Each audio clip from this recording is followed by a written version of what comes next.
Hello friends!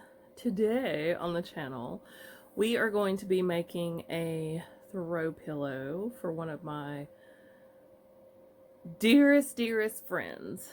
Her name is Nina Hanson Designs.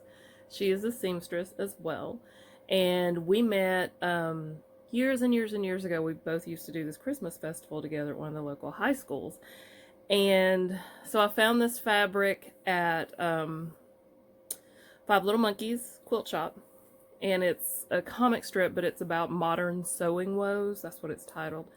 And when I saw it, I was like, oh, I've got to make Nina something out of this. Well, of course, I'm not going to make a bag because she makes the best bags. But she's did like a rehaul of her sewing space, and I thought this would look adorable in it. So let me show you the fabric.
it'll make more sense now. So this is going to be the front, and then the back is in 2 pieces, and that will make up the sham. Hopefully that makes sense. Oh, okay. Over to the ironing board we go. I feel like I get a whole bunch done when I have 2 days off in a row. It's amazing.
A place that you want to pay attention to when you're sewing it, whether you do it all at once or if you do it like this.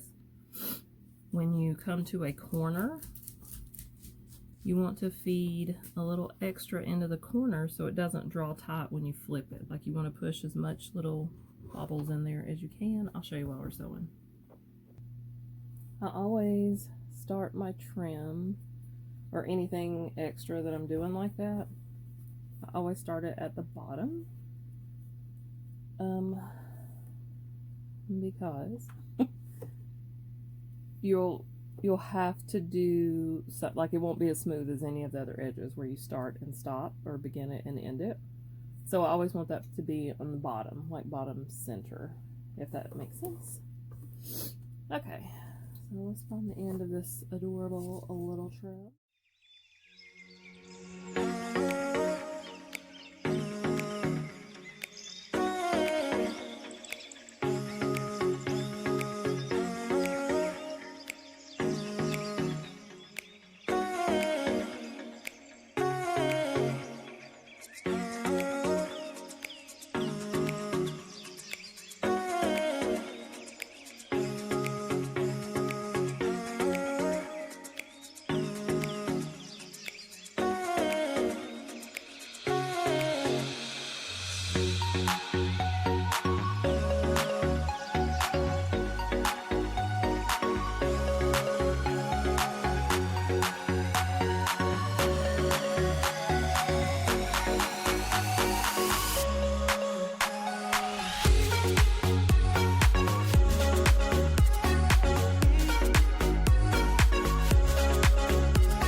Okay, she's all sewed up, and this is the moment of truth.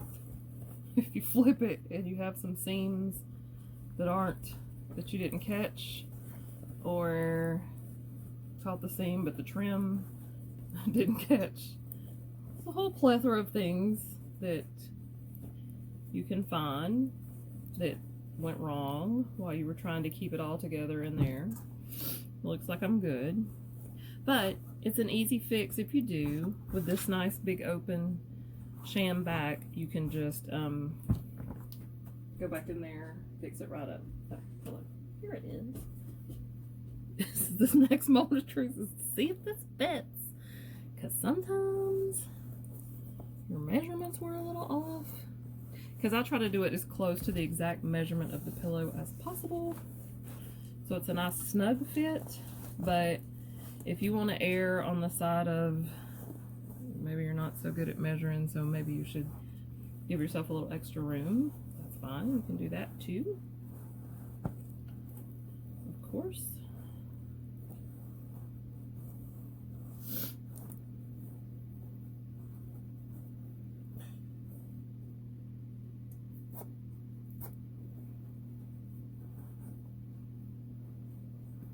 And you can, to close the sham back, you could do 2 ribbons or a snap or some Velcro or whatever you please.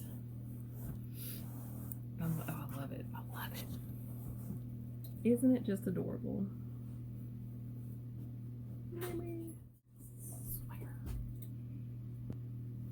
Okay, so since I'm getting this little bit of a thing, so here's what you learn from this.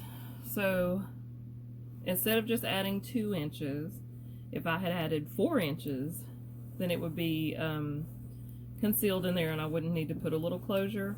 Okay, so I've taken the pillow back out of the sham, and I'm going to cut me a good little length of just grosgrain ribbon. Cut it in half in the middle and sew it to cut the little extra threads off.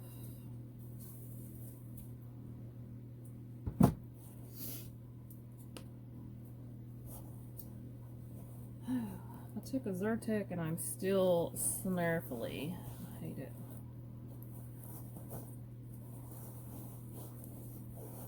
Okay, put the pillow back in here correctly.